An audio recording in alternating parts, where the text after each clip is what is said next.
Bonjour, nous allons vous parler des violences antérieures au génocide arménien entre 1894 et 1909. Pour commencer, quelques définitions. Les Arméniens sont une minorité ethnique chrétienne qui vit dans l'Empire ottoman majoritairement musulman. Les massacres sont des tueries en masse avec grande violence. Maintenant, passons à la localisation de la population arménienne.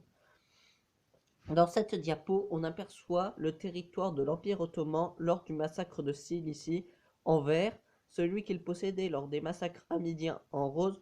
Nous nous apercevons également que l'Empire ottoman perd du terrain. La carte numéro 2, quant à elle, met en valeur les régions où vivent les Arméniens. Elles seront également les principales zones de massacre. Passons maintenant au massacre hamidien. En 1894, Abdul-Hamid II, le sultan, ordonne de massacrer les Arméniens à son armée, notamment à un régiment de cavalerie appelé les Hamidiens. Il donnera son nom au massacre.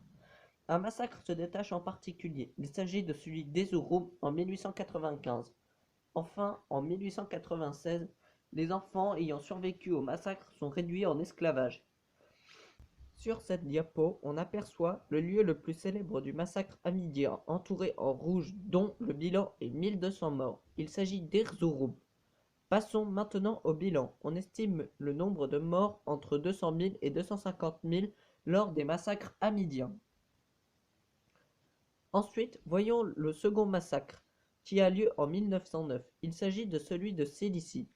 Pendant que le massacre avait lieu, le docteur Nazim, un membre du gouvernement turc, aurait dit ceci: la présence d'étrangers est prétexte à une intervention européenne. Ils doivent être turquisés par la force.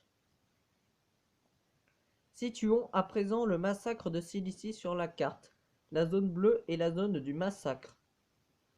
De ce massacre, nous pouvons retenir la complicité des représentants du gouvernement, notamment le vali, équivalent du préfet, ainsi que des chefs religieux qui ont permis qu'on tire des minarets de la mosquée, et de la participation de la population. Passons au bilan, il s'élève à 30 000 morts.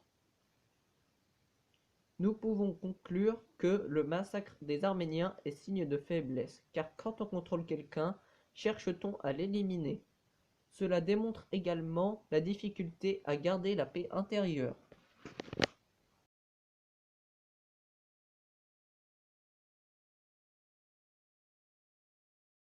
Created using Powtoon.